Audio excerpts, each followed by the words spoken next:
వాళ్ళు రియలైజ్ అయ్యి మీ కథ ఏందో మిమ్మల్ని అసంతృప్తిపరచము మిమ్మల్ని సంపూర్ణంగా మిమ్మల్ని తృప్తిపరచాము అని చెప్పుకుంటే వాళ్లకు గౌరవం మాకు గౌరవం ప్రజలు వాళ్ళు ఆదరిస్తారు మమ్మల్ని ఆదరిస్తారు. అట్లా కాకుండా మేము పట్టిన కుందేటికి మూడే కాళ్ళు అనేటువంటి మాట మాట్లాడితే వాళ్ళు కాలగర్భంలో కాంగ్రెస్ మాదిరి ఆంధ్ర రాష్ట్రంలో కలిసిపోతారు. కాంగ్రెస్ పార్టీ వైసీపీ అవిశ్వాస తీర్మానం అంటే మీరు ఇప్పుడు దానికి మద్దతు తెలుపుతారా? ఎట్లా ఉండదు ఈ డ్రామాలు? ఎవరికన్నా పల్లెల్లో అమాయకులు ఉంటారు, వాళ్ళకి చెప్పాలి. మాకు చెప్తే ఎట్లయ్యా 40 ఏళ్ళు నాకు రాజకీయం ఏంది బోడిది నీది అడ్మిట్ అవుతుందా? ఫస్ట్ ఆఫ్ ఆల్ అడ్మిట్ అయినా నీకేమన్నా శక్తి ఉందా? నీకు ఏంటంటే నీకు ఏంది లేదు. నీకు ఊరిక ప్రజలు మభ్యపెట్టడానికి నేను చేశాను ఏదో చెప్పుకోవడానికి కోసం ఇదొక స్టంట్, ఇదొక డ్రామా, దట్స్ ఆల్. వివిధ ప్రాంతాల నుంచి ఆయనకు ఫోన్లు పోయాయి, మాకు ఫోన్లు వచ్చాయి. ఏంటి ఇంకా మీరు వేలాడుతున్నారు ఎందుకు దాంతో దోస్తిగా ఉన్నారు? ఏమిటి మీకు వచ్చినటువంటి లాభం అనేటువంటి మాట పదే చెప్పిన దాని ఫలితంగా ఆయన కూడా ప్రజాభిప్రాయానికి అనుగుణంగా రాజీనామాలు ఇవ్వాల్సి ఉంది. సీనియర్ నాయకులు మీరు మొదటి నుంచి చెప్తా ఉన్నారు కేంద్ర ప్రభుత్వం ఎప్పుడు కూడా పెద్ద సానుకూలంగా కనపడలేదని, ముందే తీసుకుంటే బాగుండేదని అభిప్రాయంతో మీరు? నేను ఎప్పుడూ చెప్తూనే ఉన్నా ఇది జరిగేటువంటిది కాదనేది. ఎందుకంటే నేను 2-3 మార్లు ప్రధానమంత్రి నరేంద్ర మోడీ గారితో కలిసినప్పుడు కూడా ఆయన ఎప్పుడు కూడా చుట్టుకరగా ఎక్కడా జవాబు ఇవ్వలేదు. ఆచ్చా దేకింగే అనేటువంటి మాట చెప్తూ వచ్చాడు. ఏంటిదో దేకింగే? చట్టంలో ఉన్నటువంటివి ఇమ్మంటున్నాము, కొత్తగా బయట ఏమీ అడగటం లేదు, మరి ఏం చేయాలి మరి?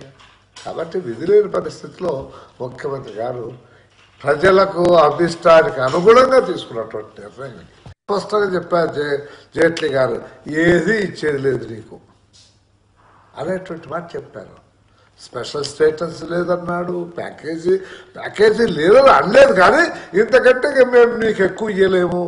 అన్నిటిపైకి బాధాకరమైంది ఏమిటంటే మేమేదో డిఫెన్స్ బడ్జెట్ కూడా మేమేదో అడుగుతున్నట్టుగా ఆయన మాట్లాడటం చాలా బాధాకరమైంది. ఇది అందరినీ రాష్ట్ర ప్రజలందరినీ కూడా అవమానించినట్టుగానే నా వరకు నేను భావిస్తాను.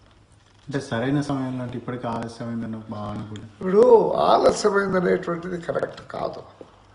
చూస్తాము ఇంకా వస్తారేమో, ఇంకా వస్తారు. మా ముఖ్యమంత్రి చాలా నిదానస్తుడు కదా, తొందరపడేవాడు కాదు కదా. ఇంకా వస్తారో వచ్చేది ఇంకో 10 రూపాయలు సంపాదిస్తాం రాష్ట్రం కోసం అనేటువంటి ఒక ఆశతో ఆయన బ్రతుకుతూ వచ్చాడు. ఇక ఎప్పుడైతే జైట్లీ గారు స్పష్టంగా చెప్పారో ఇక లాభం లేదు, ఈ గవర్నమెంట్తో మనం దోస్తీ కుదిరేది కాదనుకొని ఈ నిర్ణయం తీసుకున్నాం. విస్మరిస్తున్న కేంద్రానికి బుద్ధి చెప్పాలంటే థర్డ్ ఫ్రంట్ బలమైన రీజనల్ పార్టీస్ తో రావాలంటే దాన్ని ఎట్లా సంబంధిస్తుంది? ఎప్పుడైతే ఆ కప్పల ఇది తక్కడ ఓటు దుక్కితే ఓటు పైకి వస్తే ఓటు కింద నాకైతే థర్డ్ పార్టీ మన కేసీఆర్ ఆధ్వర్యం కింద జరుగుతుంది నేను అనుకుంటున్నాను. సార్ వైసీపీ ఒక అలిగేషన్ చేసింది 2.5 సంవత్సరాల క్రితమే జైట్లీ చెప్పాడు ప్రత్యేక హోదా ఇవ్వము అని చెప్పి.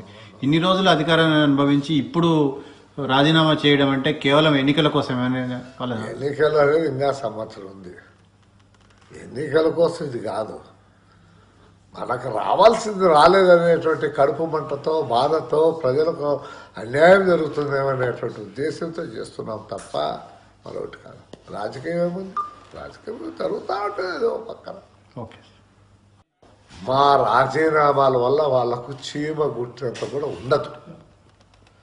ప్రజాభిష్టం మేరకు ఇవాళ మా వాళ్ళు రాజీనామా ఇచ్చారు తప్ప మేము రాజీనామా ఇస్తానే ఏదో మాకు 1000 కోట్లు ఇస్తారనేటువంటిది ఏమీ లేదు.